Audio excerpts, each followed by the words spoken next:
clamping company in Essex, which is gaining quite a reputation. It certainly is. A few months ago, we featured LBS Enforcement Limited after it clamped a woman who claimed she was just doing a U-turn. Now, in another incident, they're demanding £1,500 after a delivery driver from Great Leys parked on an industrial estate. Victoria Lampard takes up the story. The deliveries are being loaded up for the day in Great Leys, but this isn't the company's van. It's actually one they're having to hire because theirs is in a compound after it was clamped on an industrial estate. Got out of the van, went to the back, removed the part, went into the building, and then one of the chaps in the building said, "You've just been clamped." So I asked them how much it would be to remove the clamp, and they said £575 plus VAT. I hadn't been out of the vehicle for less than 2 minutes. In the contract between the clampers LBS Enforcement Limited and the management team on the estate, it says vehicles that are clearly loading or unloading should be allowed a waiting time of 20 minutes. LBS says they have evidence that the van had been there longer. In a week, the fine has reached £1,500. The police have told Paul's boss it's a civil dispute. I feel it's totally wrong that this sort of thing can happen without the police immediately reacting to the situation and doing something to prevent it. In an email, LBS Enforcement Limited said Mr Nutt's vehicle was parked in a narrow bottleneck part of a one-way system. We have strict guidelines that have been set out by the landowners that there can be no loading or unloading in this area. These clauses were implemented because the fire department has cautioned the landowner because of its poor access for emergency vehicles. Earlier this year, we covered the story of Jessie Martin from Leigh-on-Sea, who said she was fined £434 by LBS for doing a U-turn. Wheel clamping on private land is to be banned next year, but some say that may not solve the problem. If people like LBS can't clamp, they are certain to look at another way of enforcing parking regulations on private land, and that will most probably be by issuing tickets. That's the sort of thing that we think of as being a penalty charge notice. David says he's been warned by LBS that if the fee isn't paid, they'll re-register his van and sell it, as they did in another recent case. Until a ban on wheel clamping on private land is introduced next year, it seems there's little people like David and Paul can do to win this argument. Victoria Lampard, Anglian News, Great Leys in Essex. Well, it's 12 minutes past 6. The fallout from the weekend football action is still... Elderly people are tonight being warned to make sure they've got good fire protection measures in their homes. It follows the deaths of two elderly sisters. They died yesterday following a fire in their bungalow in the Norfolk village of Holme, Hale. Malcolm Robertson has more. Throughout the day, the search has continued for clues as to what caused the fire in which the elderly sisters died. It's believed one was in her 90s, the other in her 80s. All the indications are this was a tragic accident. And the concern for Norfolk Fire Service is more deaths of elderly people in a fire-related incident. 100% of the fire fatalities we've had in accidental dwelling fires in the last 4 years have been older people. We've been working very, very hard to reduce the number of fire deaths and injuries, and we're obviously very disappointed to see this happen. The road where the women lived remains sealed off today. For the local postman, the distressing task of handing over a letter addressed to one of the women. Neighbours have described the sisters as very reclusive. One was housebound and was apparently being looked after by the other. They were said to be very pleasant but very independent, the sort of people who would turn down offers of help. Their bungalow was badly damaged. I understand a smoke alarm was discovered, but it's not yet clear whether it was working. Well, it's a dreadful thing. Very shocked indeed. I didn't know the ladies very well, but I did know them to speak to, say hello to, and good morning to, and things like that. The women have been named locally as Olive Cornish and Margaret Rowland. One neighbour said Margaret Rowland was the landlady of the Blue Lion pub in nearby North Pickenham during the 60s. The impact of something like this in a small community such as ours will be felt by many, many people. And naturally our thoughts and prayers go with all the family and relatives and all those concerned. Tonight the fire service is urging elderly people to get in touch if they have any concerns about fire safety in the home. Malcolm Robertson, Anglian News, Norfolk.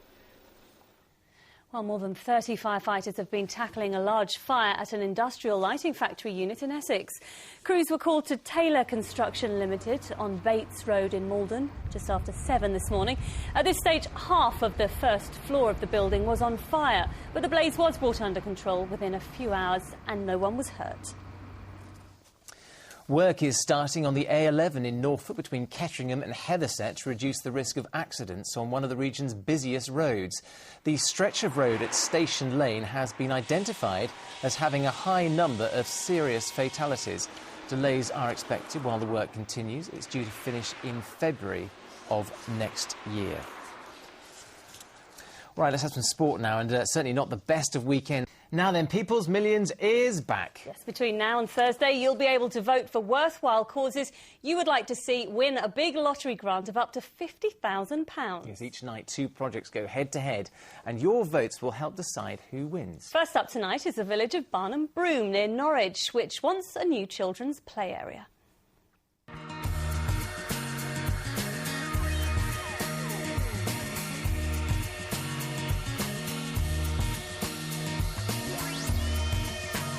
The current situation, as you can see, is really a bit dire for the older children of the village. The swings that we did have recently been condemned and so have had to be taken down, which just leaves the children with the slide that you can see and a few bits of wood really to climb over.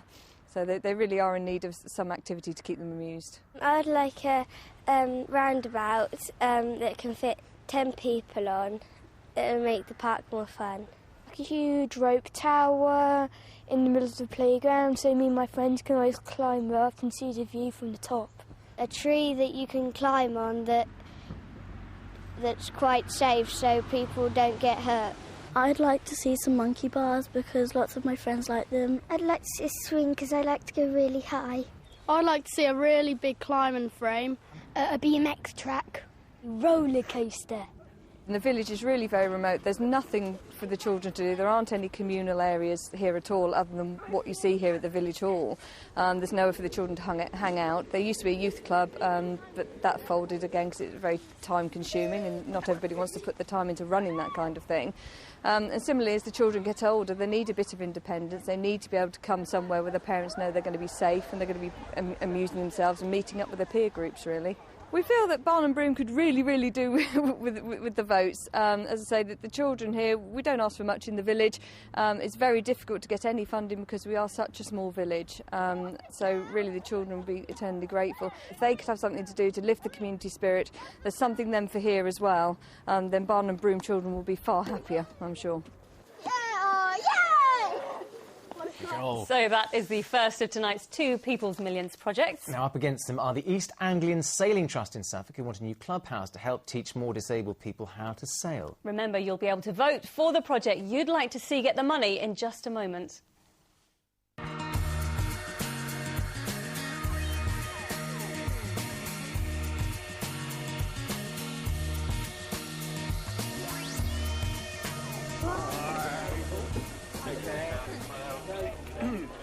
We provide regular sailing opportunities for blind and other disabled people here at Suffolk Yacht Harbour on the River Orwell in Suffolk.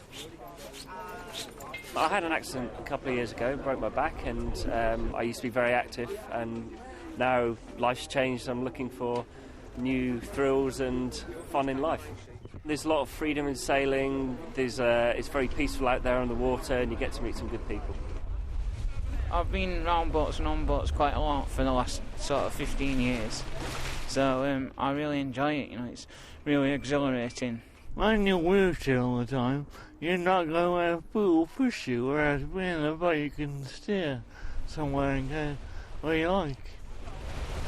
I enjoy it mostly because I can leave my wheelchair ashore, leave all the restrictions on land, you know, with the steps and the ramps and the hoist, go out onto the water. So much freedom, peace and quiet, and you're a master of your own craft. We have about a dozen keel boats here and a safety boat, and we have our headquarters here at Suffolk Yacht Harbour, which is a very small, unsuitable room. It's a small industrial workshop. It's very noisy, it's crowded, concrete floors, no heating. The project is all about developing a new Waterside community centre, which will offer a nice social area, separate workshop and training area where disabled people themselves can work with the volunteers to maintain the boats during the winter.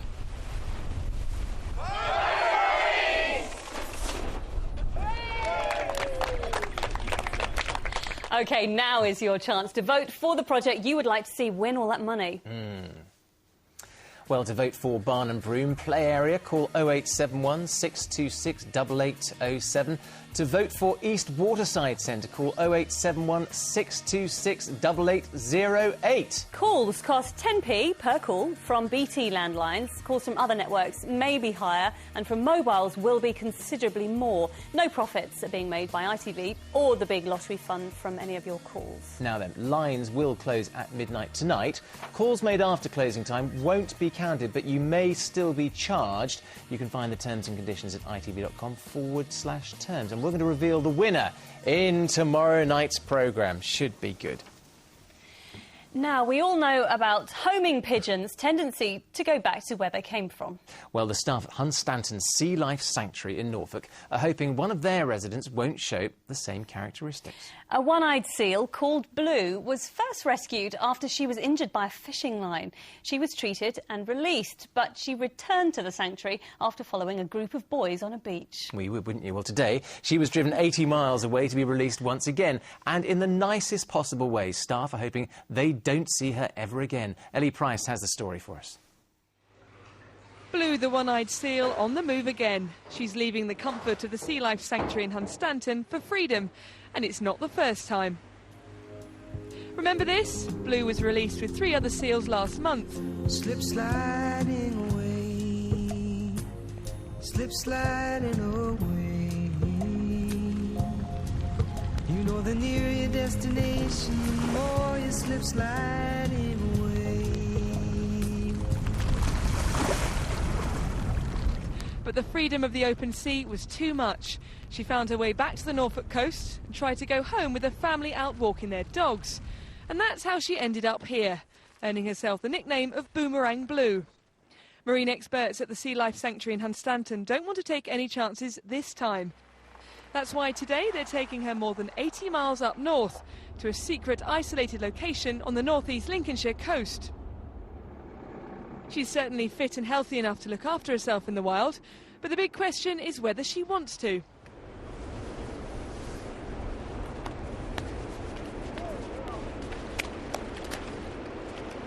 So Holly, are you sad to see her go?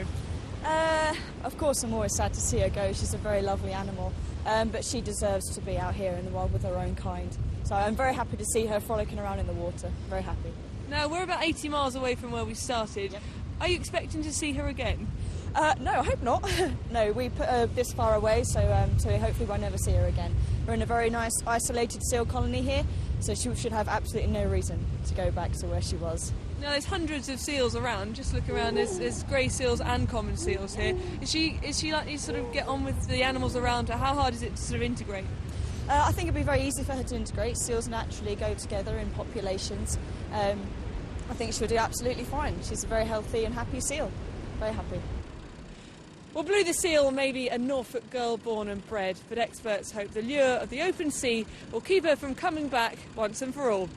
Ellie Price, Anglian News.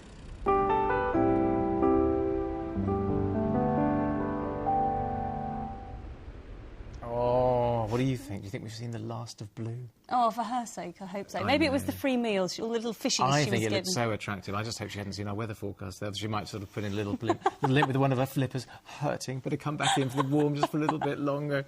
But no, I think we've seen the last of her. Oh, yeah. Right, we will have that all-important weather forecast in just a moment. But before that, a look at what the national news team have in the rest of your news app.